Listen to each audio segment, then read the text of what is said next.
अच्छा, मुझे ये बताइएगा आप ब्राज़ील में किस जगह हैं और कितने अरसे से ब्राज़ील में? अच्छा, ब्राजील जो है ना बहुत बड़ा मुल्क है। आप समझ लेंगे 10 से 12 गुना बड़ा मुल्क है पाकिस्तान से। और मैं इसके सबसे बड़े शहर में हूँ। इसका नाम है साओ पाउलो। और मुझे यहाँ पे तकरीबन कोई 5 महीने हो गए हैं। अच्छा। अच्छा, मुझे ये बताइए कि क्या ब्राज़ील एक अच्छा ऑप्शन है? बहुत सारे इंडियंस और गल्फ में, हमारी गल्फ कंट्रीज़ में बहुत सारे लोग हैं, कुवैत में, सऊदी अरब में, यूएई में। तो वो चाहते हैं कि वो किसी ऐसे मुल्क में सेटल हों जहाँ उनको पेपर भी बन जाए उनके, वो लीगल भी हो जाएँ और जहाँ उनकी कोई आमदन वगैरह भी जो कुछ मुनासिब हो। तो अगर उस कॉन्टेक्स्ट में देखें तो क्या ब्राज़ील एक ऑप्शन हो सकता है? जी जी बिल्कुल, जैसे दुनिया के हालात इस वक्त चल रहे हैं तो हर कोई चाहता है कि एक अच्छे ऑप्शन की तरफ जाए। अब देखें, हर कोई तो यूएस कनाडा नहीं जाना सकता। तो अगर उनके पास कोई बीच का ऑप्शन है तो मैं बिल्कुल आपको ये रिकमेंड करता हूँ कि साउथ अमेरिका का रीजन एक्सप्लोर किया जाए, क्योंकि साउथ अमेरिका का रीजन एक हिडन जेम है। इस पे लोग इतना नहीं देखते। लोग कहते हैं कि हमें बस आगे की तरफ भागना है, हमें यूके जाना है, कनाडा जाना है। तो मैं उनको कहता हूँ कि ठीक है, वो बड़े बड़े ख्वाब होते हैं लोगों के, लेकिन जो उसको नहीं कर पाते, जो इतने क्वालिफाइड नहीं है या जिनके पास इतने अपॉर्चुनिटीज नहीं है लाइफ में, तो वो फिर थोड़े बीच के रास्ते देखें। और और फिर Brazil is a very good option. ये भी है ना कि देखें यूरोप हुआ, कनाडा हुआ, अमेरिका हुआ, ये सारी कंट्रीज़ जो है ना, ये बहुत कम लोगों को वीज़ा देते हैं। किसी-किसी को देते हैं, हज़ारों लोग अप्लाई करते हैं, इक्का-दुक्का लोगों को मिलता है। तो बाकी लोग जो हैं वो फिर क्या करें बेचारे? देखें, बहुत अच्छा सवाल है आपका। तो मैंने वही अगेन बोला कि जो इसमें क्वालिफाई नहीं कर रहे होते यूएस कनाडा के लिए स्पेशली, तो वो फिर यहाँ का देखें, साउथ अमेरिका में इतने सारे मुल्क हैं, ब्राजील से लेकर अर्जेंटीना, बोलीविया, पेरू, जिनके ऑप्शंस जहां पर भी बनते हैं तो वो वहां पे जाए। Brazil is a very good option यहाँ पे, लेकिन पाकिस्तानीज बहुत कम है क्योंकि लोगों को पता ही नहीं है। लोगों को ब्राजील का सिर्फ पता है कि यहाँ पर होता है क्राइम। अगर मैं आपको ओपनली बताऊं, यहाँ पे लोग जब ब्राजील समझते हैं तो वो पहला वर्ड आता है फुटबॉल और सेकंड वर्ड आता है क्राइम। अब देखिए, यहाँ पे क्राइम जो स्टार्ट हुआ था ना, वो 2014 का जो वर्ल्ड कप हुआ था ना यहाँ पर, फीफा का, हुँ। उसमें काफी सारे यहाँ पे वाकयात हुए थे। जो यहाँ पे फुटबॉल देखने के लिए आए थे तो उनके साथ चोरी चकारी हुई, किलिंग्स भी हुई। तो उसमें फिर मीडिया ने जो है ना ब्राजील को कर दिया ब्लैकलिस्ट कि भाई ये जो जोन है ना, ये जो मुल्क है, ये है डेंजर जोन। लेकिन देखिए, 2014 को गुजरे हुए 10 साल हो गए। काफी चीजें यहाँ पर बदल चुकी हैं, काफी अच्छाइयां हैं यहाँ पर। तो क्राइम का लोग सिर्फ बोलते हैं, लेकिन यहाँ पे जो रह रहा है वो आपको ज्यादा अच्छे से एक्सप्लेन करना सकता है। देखिए, क्राइम हर जगह है। क्राइम हर जगह है। आपने अपनी सेफ्टी, सिक्योरिटी, दुनिया में प्रिकॉशंस खुद ही रखने हैं, और वैसे ही आपने यहाँ पर भी रखने हैं। अब मेरे पास कुछ ऐसे भी मैं लोगों को जानता हूँ कि जो यूएस के हैं वो, और वो यहाँ पे रहते हैं साओ पोलो में, और वो कहते हैं कि हम ज्यादा सेफ फील करते हैं यहाँ पे, ना कि हम ज्यादा जहाँ के हम रह रहे हो पीछे शिकागो में। तो आप देखें, सबका अपना अपना तरीका है सोचने का कि वो सेफ्टी सिक्योरिटी को कैसे लेके चलना है। तो मेरा ख्याल है कि ऑप्शन अच्छा है ये जिसके पास अपॉर्चुनिटी है लाइफ में वो यहाँ पर आए। यहाँ पे पासपोर्ट जल्दी आपको इशू हो जाता है। आपको यहाँ पे 10-10 साल वेट नहीं करना। सेम नहीं है। अगर मैं हम लेट से पाकिस्तान अच्छा। से इसको करें कंपेयर, तो हालात काफ़ी बेहतर हैं। यहाँ पे जो क्राइम का वर्ड है वो काफ़ी मीडिया इसको यूज़ करता है पूरी दुनिया में कि Brazil is not a safe country, जो कि बिल्कुल भी ऐसा नहीं है। यहाँ पे मैं लोकल्स के साथ उठता बैठता रहता हूँ, काफ़ी एक्सप्लोर भी करता रहता हूँ। तो जो मीडिया पे दिखाया जाता है वैसा नहीं है, बिल्कुल ही यानी इसका डिफरेंट मतलब ये स्टोरी है यहाँ कि पर। ऐसा कोई मसला नहीं है, बस खौफ ज़्यादा है, आपका कहने का मतलब है। जो मीडिया ने देखें पोर्ट्रे किया हुआ है ना, तो उसको ना देखें। मीडिया तो पोर्ट्रे बहुत कुछ हाँ, करता है। जो यहाँ पे जिंदगी गुजार रहे हैं ठीक उनसे है। पूछें। अच्छा, आप मुझे एक बात बताएँ कि कौन-कौन सी ऐसी वीज़ा कैटेगरीज़ हैं या ऐसे कौन से पाथवेज़ हैं, ब्राज़ील का वीज़ा मतलब कौन-सी कैटेगरी का वीज़ा ऐसा है जिसमें लोग आ सकते हैं? देखें, सबसे फेमस तो है स्टूडेंट वीजा। कोई भी यहाँ पे बैचलर्स ठीक करना है, चाहता है, मास्टर्स करना चाहता है, पीएचडी करना चाहता है, तो student visa is the best option. उसमें बेस्ट ऑप्शन इसलिए कि वो अपनी ठीक है, फैमिली समेत आ सकता है। अगर वो शादीशुदा हैं, उनके बच्चे हैं, तो वो यहाँ पे ठीक पूरी है, फैमिली को लेके आके सेटल होना सकते हैं।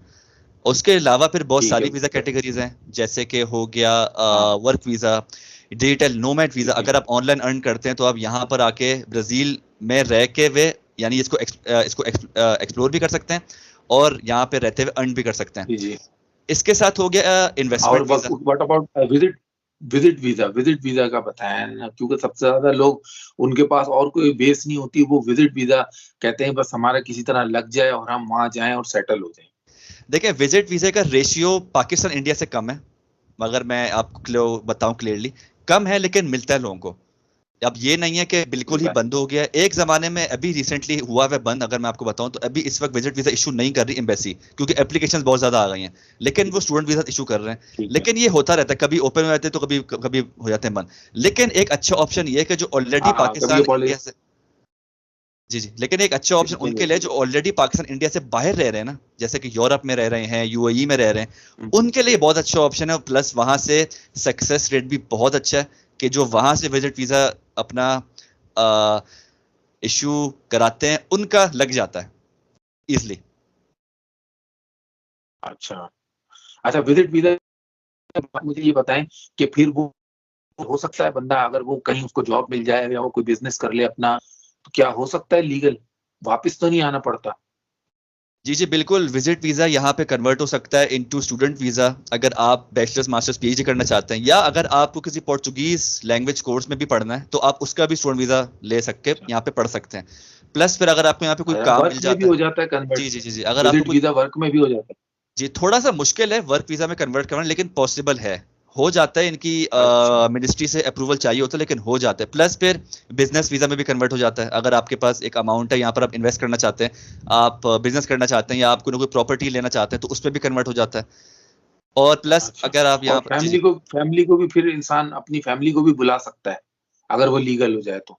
जी जी बिल्कुल बिल्कुल, यहाँ पे जो भी मोस्टली लोग आते हैं वो फैमिली समेत ही आते हैं, और फिर अपनी लाइफ यहाँ पे अच्छा फैमिली समेत गुजार होते हैं। जी जी। अच्छा, यानी तो पहले टीआरसी मिलती है, फिर पीआर मिलती है, उसके बाद पासपोर्ट मिल जाता है? जी जी बहुत अच्छा सवाल है आपका। अच्छा देखें, मैं आपको पहले बताता हूँ टीआरसी। टीआरसी आपको हर वीजा कैटेगरी में टीआरसी पहले इशू होती है। स्टूडेंट वीजा हो गया, work visa, business, digital nomad, investment, retirement, बहुत सारी वीजा यहाँ पे हैं कैटेगरी, सब में टीआरसी इशू होती है पहले। अगर आपको पीआर चाहिए, डायरेक्ट पीआर चाहिए, तो वो सिर्फ दो ही तरीके हैं। वो ये है कि आपका, आप अगर एक बेबी एक्सपेक्ट कर रहे हैं तो आप वो डिलीवर करें ब्राजील के अंदर आकर, तो बच्चे को पासपोर्ट मिल जाता है जो बच्चा पैदा होता है, और पेरेंट्स को पीआर मिल जाती है फौरन से ही, और 1 साल के बाद पासपोर्ट मिल जाता है। और अगर आप, अच्छा, अदरवाइज ऐसा ना हो तो नॉर्मली आप अगर 5 साल भी रहते हैं और आपको, क्योंकि ब्राजील, ये भी बताना लोगों को जरूरी है कि ब्राजील की लैंग्वेज जो है वो पुर्तगीज है, ऑफिशियल लैंग्वेज, ऐसा ही है?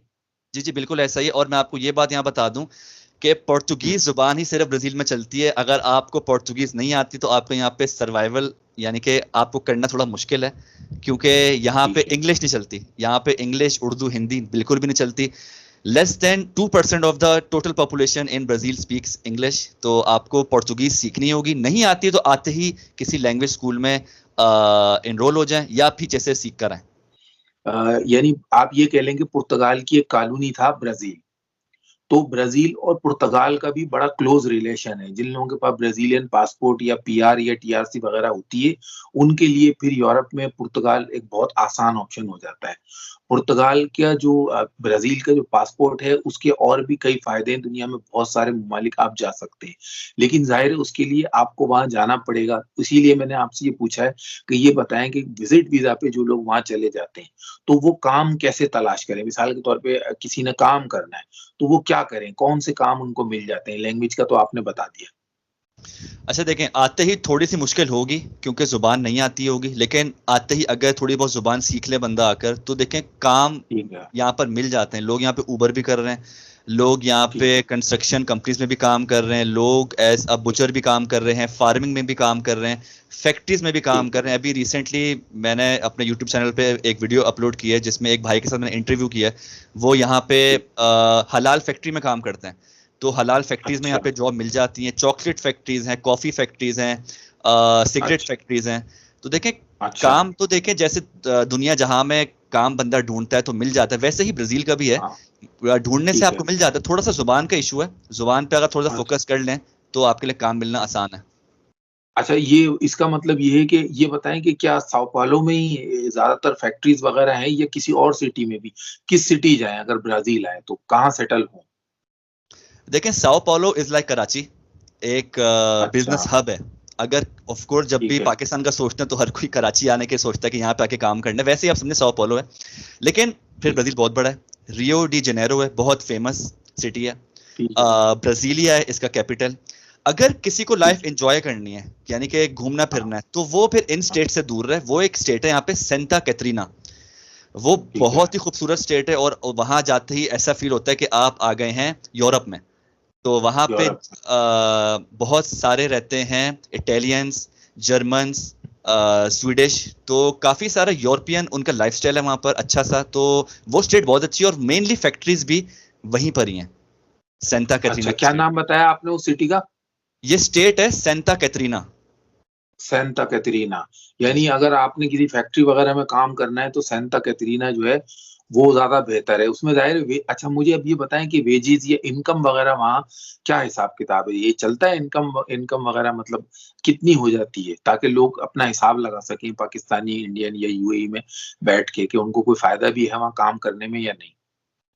देखिए, अगर मैं एक एवरेज इनकम बताऊं तो पाकिस्तानी रुपए में अगर बताऊं तो 1 लाख रुपए से स्टार्टिंग है, पाकिस्तानी 1 लाख रुपए पर मंथ।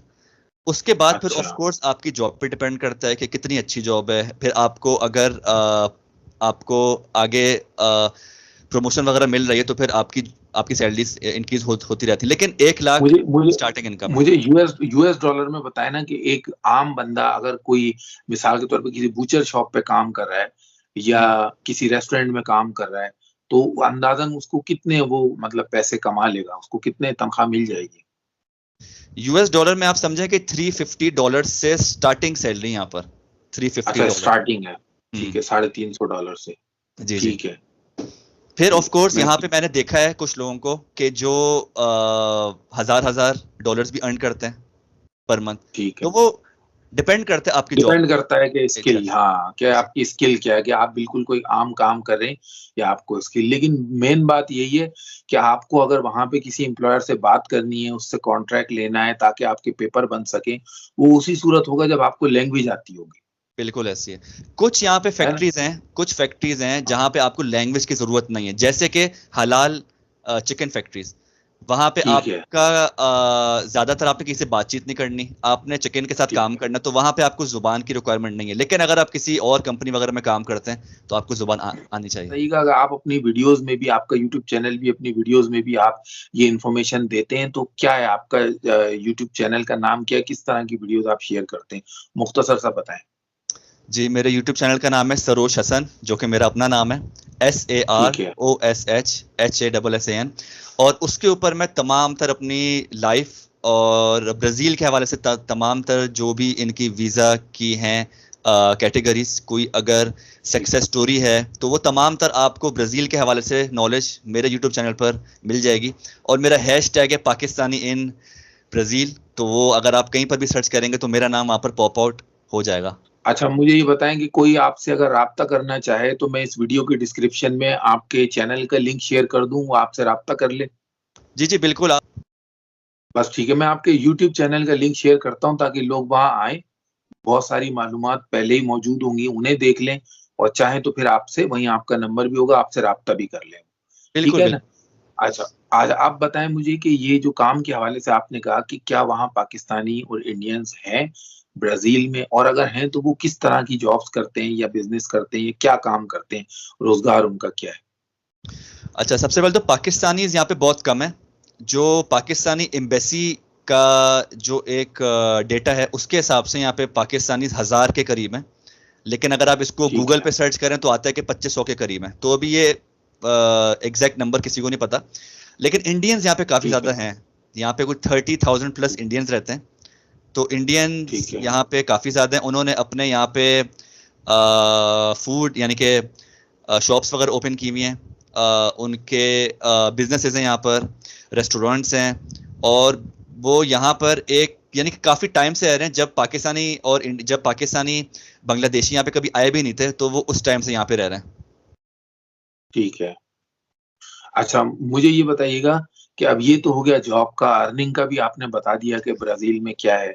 अब मुझे ये बताएं कि अगर कोई बंदा आता है अकेला या फैमिली के साथ, मियाँ बीवी या 1 या 2 बच्चे हैं, तो उनका घरों का वहाँ किराया क्या है, कौन सा सिटी ऐसा है जो सेफ है, जहाँ पे उसको रिहाइश भी सस्ती मिल जाए, वो सेफ भी हो और उस शहर में उसको रोजगार भी मिल जाए, रेंज है उसमें।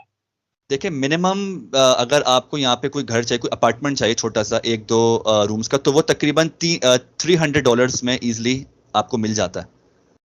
$300 जी, यूएस डॉलर। लेकिन अब उसमें देखना पड़ेगा कि वो फर्निश्ड है या अनफर्निश्ड है। कुछ कुछ अपार्टमेंट फर्निश होते हैं बिल्कुल ही, कुछ थोड़े बहुत होते हैं, कुछ बिल्कुल नहीं होते, तो ये देखना पड़ता है। अच्छा। और आपकी क्या क्या नीड्स हैं, अगर आपको खुद फर्नीचर उसमें ऐड करना है तो ऑफकोर्स आप फिर खाली अपार्टमेंट लें। अगर आप कहते हैं नहीं यार मुझे सब कुछ चाहिए अपार्टमेंट में, तो फिर आप फर्निश्ड अपार्टमेंट देखें, वो थोड़े से एक्सपेंसिव हो जाते हैं।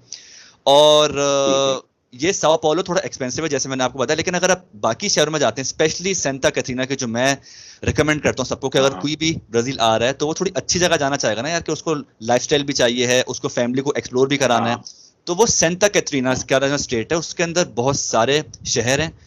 और उसमें आप सिर्फ गूगल पे टाइप कर लें सेंटा कैटरीना ब्राजील, आपको जो आएंगी सारी की सारी पिक्चर्स, आप उसी से ही इतना उसको कहेंगे हाँ यार मुझे यहीं पर जाना है। जगह बहुत ही खूबसूरत है और नेचर है, वाटरफॉल्स हैं, वाइल्ड लाइफ है, और भी सब कुछ आपको वहीं पर ही मिलेगा। किसी भी वीज़ा कैटेगरी पर आता है, student, work, business, investment, digital nomad, retirement, religious, और भी कुछ वीज़ा कैटेगरीज हैं। तो वो जिस वीज़ा कैटेगरी में भी आएगा उसको यहाँ पे 4 इयर्स का टाइम स्पेंड करना है, 4 इयर्स का, और उसके बाद फिर वो पासपोर्ट के लिए अप्लाई कर सकता है 4 इयर्स का। लेकिन अगर किसी का यहाँ पर बेबी पैदा हो जाता है या अगर कोई ब्राजीलियन से शादी कर लेता है, तो फिर इन दोनों केसेस में उसको पीआर फौरन से इशू हो जाती है, फौरन से ही, और 1 ईयर के बाद वो पासपोर्ट के लिए एलिजिबल हो जाता है। ये फास्टेस्ट वे है। ये फास्टेस्ट यानी आपका या तो आपका अपना बेबी हो जाए वहां पे अगर आप कपल हैं, ठीक है ना, या फिर अगर कोई वहां पे शादी कर ले उसका स्पाउस ब्राजीलियन, यस उस एग्जैक्टली। सूरत में 1 से 2 साल में उसको पासपोर्ट मिल सकता है। इनके लॉ में लिखा हुआ 1 साल, लेकिन ऑफ कोर्स जब आप अप्लाई करते हैं तो आप 6 मंथ्स का जाहिर प्रोसेस है, टाइम तो लगता है उसकी। और कोई अपनी कोई शॉप करना चाहे, कोई अपना कोई बिजनेस छोटा मोटा सेटल करना चाहे, छोटा या बड़ा, तो उसके लिए कुछ इन्वायरमेंट ऐसा है, बिजनेस फ्रेंडली है। जी जी बिल्कुल है। अब जैसे कराची की एग्जांपल मैं दूंगा क्योंकि मैं खुद कराची से हूँ। तो कराची में देखें आप, छोटे मोटे स्टॉल्स भी लगे हुए होते हैं, फिर शॉपिंग मॉल्स भी होते हैं, फिर बड़े बड़े मॉल्स भी होते हैं जहाँ पर हाई फाई चीज़ें मिलती हैं। तो जिसका जो बजट है वो स्टॉल भी लगा सकता है, वो कोई छोटी मोटी शॉप भी खोल सकता है, कोई हलाल फूड की शॉप खोल ली, कोई कपड़ों की शॉप खोल ली, तो वो उसके बिजनेस आइडिया पे डिपेंड करता है। प्लस लोकेशन के हिसाब से Sao Paulo is a business hub, यहीं पर ही पूरी दुनिया आगे बिजनेस करती है। तो अगर बिजनेस करना है तो मेरा ख्याल है कि साओ पाउलो सबसे अच्छी जगह है। अच्छा, मुझे एक बात और बताएं कि वेदर वहाँ का कैसा है ओवरऑल? आपने समर और विंटर दोनों देखे हैं या सिर्फ आप विंटर देख रहे हैं वहाँ पे? मैं जब लैंड हुआ था तब सर्दियां चल रही थी, तब सर्दियां हो रही थी खत्म, बिल्कुल एंड पे थी सर्दियां, और अब यहाँ पे अच्छी खासी गर्मियां हैं। यहाँ पे जो है ना उल्टा हिसाब है, जो कि पाकिस्तान में होता है कि जून जुलाई अगस्त में होती हैं गर्मियां शदीद, यहाँ पे जून जुलाई अगस्त में होती हैं सर्दियां, और बाकी पूरा साल यहाँ पे रहती हैं गर्मियां। तो बाकी यहाँ मौसम समझ लें कि तकरीबन पाकिस्तान जैसा ही हाल है, कि गर्मी बहुत ज्यादा होती है तो फिर ज्यादा होती है, सर्दी होती है तो कुछ ज्यादा ही होती है, तो वैसा ही हाल है।